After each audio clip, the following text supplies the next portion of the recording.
Welcome to Learn Tech Today English. Learn today, understand better, and succeed tomorrow. Imagine a beginner walking into a gym, right? And on day one, they immediately try to load up the absolute heaviest weights possible just to look impressive to everyone else. What do you think happens? Well, they crash. They completely buckle under the weight and cause a severe physical injury. But here's the crazy part. Believe it or not, we do the exact same dangerous thing to our brains when we try to suppress heavy emotions just to look tough to the outside world. We hide our struggles, we mask our pain, and eventually our internal system just completely crashes. Welcome to Learn Tech Today English. Today, we are breaking down a really powerful mental software update to help you build unbreakable resilience. We're exploring the science of mental resistance training. And hey, if building emotional strength feels a bit complicated right now, don't worry, it's going to become crystal clear by the end of this explainer. Here are today's patch notes. We'll cover 1. The glitch. 2. Mental metabolism. 3. The feel, deal, heal framework. 4. Stop emotional ego lifting. 5. Stop copying exam papers. And finally, 6. System reboot. All right, let's jump straight into section 1, the glitch, artificial versus real intelligence. To really kick off this update, we need to look at our baseline coding compared to artificial intelligence. Back in 2019, Monk Gopal Das actually shared a stage with Sophia the humanoid robot. Sophia gave this incredibly eloquent answer about AI, and she got a standing ovation. But here's the catch.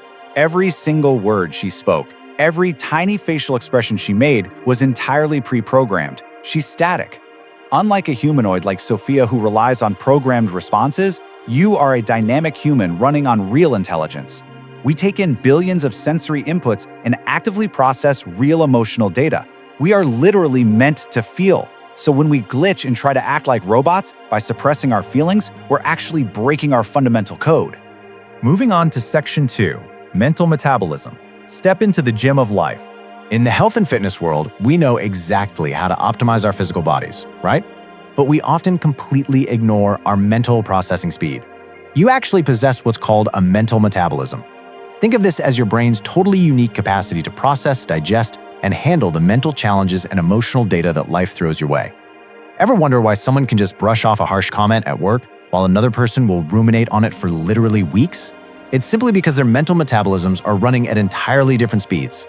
To speed up a slow physical metabolism, we know you have to do resistance training by lifting weights. Well, your mind works the exact same way.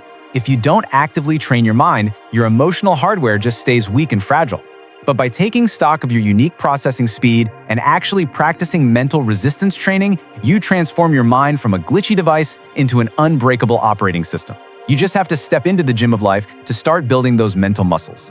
Which brings us to section 3, the core algorithm. The feel, deal, heal framework. Let's break down how you actually do this. Just as a physical workout needs structured repetitions to be safe, mental resistance training requires a specific framework to process heavy emotional data safely.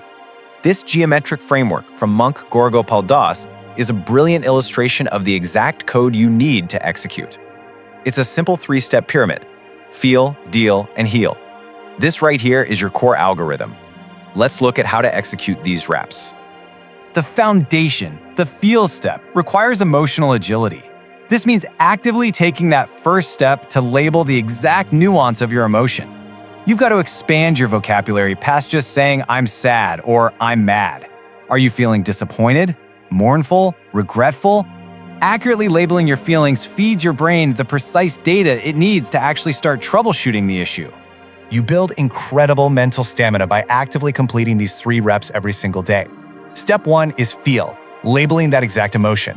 Step 2 is deal, facing your problems head-on and troubleshooting the root cause. Rate that emotion on a scale of 1 to 10 and actively address it rather than ignoring it. And finally, step 3 is heal, patiently mending your underlying scars. There's this old story about a boy who hammered nails into a fence every time he got angry. When he finally learned to control his temper, he pulled the nails out, but the holes remained. Healing those holes takes real time and patience. Instead of ignoring the heavy weight of a problem, actively lift it. Write down how you feel. Practicing this framework daily is the mental equivalent of hitting the gym. Okay, section 4. Stop emotional ego lifting and avoid system suppression. Let's talk about safety protocols during this training. The absolute worst thing you can do at a physical gym is ego lift. Lifting weights that are way too heavy just to impress the people around you. It inevitably causes long-term injuries. Well, in life, suppressing your emotions or rushing your healing process just to look tough or fine to society, that is emotional ego lifting. It's the absolute fastest way to trigger a total mental system crash.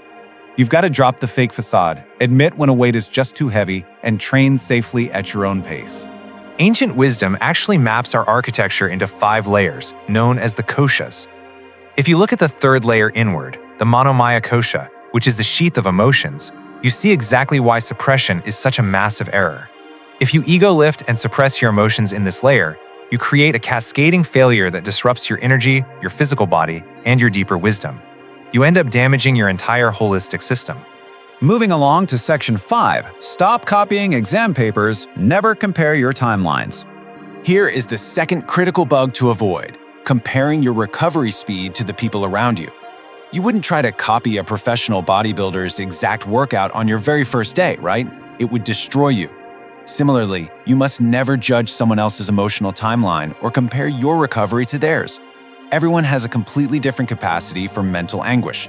That's their baseline, not yours. You should never, ever feel inferior if you can't cope with the challenge as fast as your peers. You absolutely cannot rush this process. There's a famous quote that states, "Life is a difficult exam." Many people fail because they try to copy others, not realizing that everyone has a different question paper.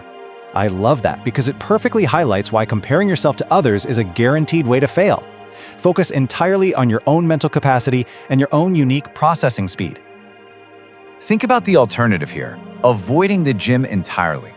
If you distract yourself by constantly scrolling on social media or ignoring your emotional pain to numb out, your mental muscles are going to completely atrophy.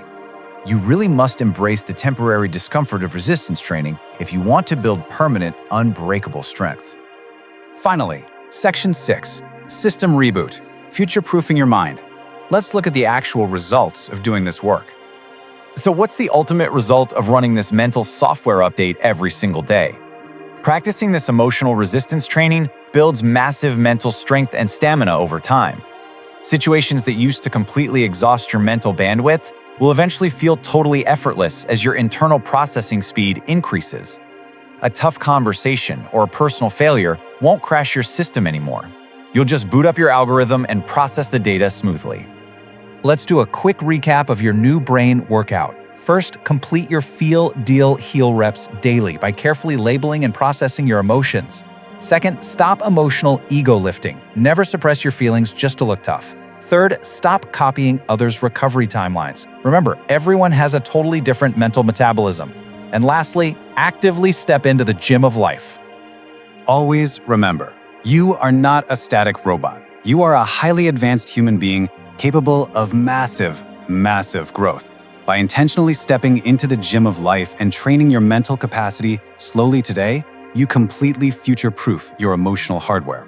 You'll handle future life bugs and system crashes with the quiet confidence of an expert developer. So why settle for a glitchy existence when you can update your software right now? If you found this explainer helpful, please like, share, and subscribe to Learn Tech Today English. Turn on that bell icon so you never miss our latest learning explainer. Now, get out there and start building that mental muscle today. See you in the next one.